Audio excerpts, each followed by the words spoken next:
국회법 개정안이 본회의를 통과하면서 2027년 하반기에는 국회 세종의사당 시대가 열릴 전망인데요. 이전 기관 공무원들의 주거가 시급한 과제로 떠올랐습니다. 이 논란 속에 지난 5월 세종시 공무원 특별 공급이 폐지된 가운데 아파트 값은 또 크게 올랐기 때문인데요. 보도에 홍정표 기자입니다. 계획대로라면 늦어도 2027년 하반기 국회 세종의사당 시대가 열립니다. 정부 세종청사의 중앙부처를 관장하는 11개 상임위원회와 예결위, 국회 사무처 등 이전이 유력한 기관 종사자만 3,000명 가까이 됩니다.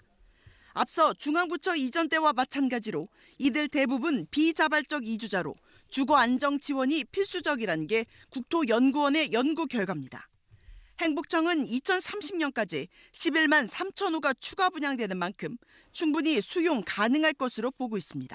2030년까지 50만 명을 목표로 행복도시가 건설되고 있기 때문에 그와 관련된 충분한 주택을 공급을 해서 정주하는 데 문제가 없도록 하겠습니다. 논란 끝에 지난 5월 공무원 특별 공급이 폐지된 이후 세종시가 공무원 임대주택 건립 확대 등을 정부에 건의했지만 아직 결정된 건 없습니다.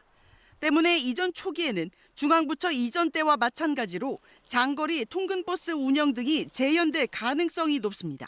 국회 종사자들도 비자발적으로 세종시로 이전하는 거라면 특공의 취지에 부합하게 정부나 국회 차원에서 특단의 지원 대책을 강구하는 것이 형평성 차원에서도 맞다고 생각합니다.